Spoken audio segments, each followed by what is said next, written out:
this is Ruth Theresa with One Inspiring Woman, and I'm in the house today with Carmen. Hi. And we are talking about like each zodiac kind of group is the best way to put it. And so now we are down to air signs, and air signs are Geminis, Libras, and Aquarius.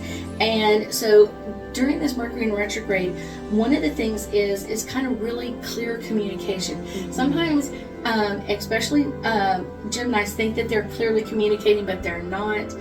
Sometimes Libra can be a little too balanced or grounding to kind of clearly communicate. Yes. But Aquarius, those people are just crazy. They just come in from all different sides, and it's like they'll start a conversation in the middle of it, and you're just like, what? Wait, what? Where do we go for this? So it's kind of an interesting one to like strive for like clarity and communication and interaction, that everybody feels like they're on the same page. Yes. It's one of those, for me, one of the things I like to do is when I'm finishing a conversation, especially with one of my air signs, I'll say, so now what we've decided to do as a wrap up, and I will kind of go over a couple of things that we talked about. And that really does kind of clear them out of like, yes, we've talked about so many other things, but we've decided on this and we've decided on that. So it makes it a lot easier instead of just like, okay, we're going, and then you're almost like, okay, now what am I supposed to do? Like, how am I supposed to do this? What's coming up next? It makes it a lot easier. Yes, and they're big with communication, which is great. They are. Yes, so it's going to amp them up definitely during this time. But what about letting go? I know it's very hard for our air signs to let things go. It's very difficult, and it's not that they can't.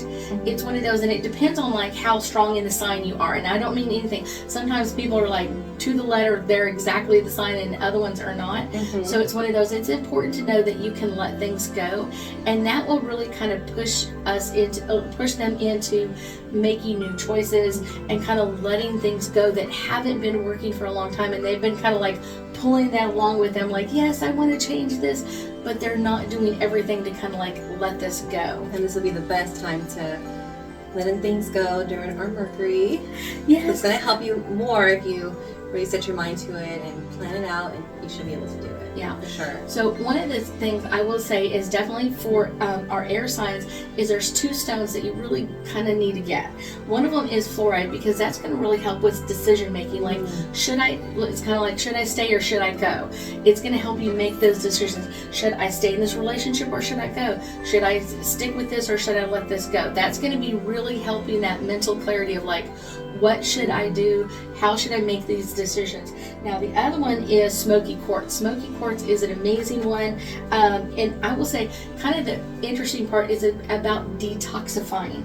If you really think that you have a lot of toxic people in your sphere, working with, we all can, but sometimes like some people like draw them in more than others. Yes. So if there's some toxic people or some toxic things in your life that you're kind of like, I'm ready to make some new choices in this, I would definitely have a smoky quartz. And smoky quartz, I often say, especially this stone, I would go bigger instead of smaller. Now, some stones it doesn't really matter, like even a small piece of it is going to be perfect. Smoky quartz, I would say, if you can go a little bit bigger, it is going to help. And it is a beautiful stone, don't get me wrong, it is gorgeous. So if you want to wear something like that, it's going to help kind of relax your energy and help you kind of like, yes, this isn't the best relationship for me, or this isn't where I want to go, or this, I'm ready to make some new changes. Now, will it happen up more if they were to hold on to the stone while grounding or meditating? I would say so. It's one of those, because smoky quartz is a very grounding stone, and so that's going to be amping up. It's absolutely exquisite, but one of the things I will say is you really want to strive for clarity, and that doesn't mean that you need to tell the other person like, I'm deleting this relationship because of these things. Sometimes it's for yourself. I'm doing it for my health, for what's best for me, where I want to go in my life, and this person is with like not supporting me or not on my team, and so maybe it's just kind of like ready to let that go, ready to release that energy in some way, shape, or form. And it's not bad when someone's not supporting you if you're not staying in balance with them, or they're not staying in balance with you. Sometimes it is the perfect time to let things go. So our air signs, self-love and care. Self-love and care. Take care of yourself and get your stones. They're going to really assist you in this.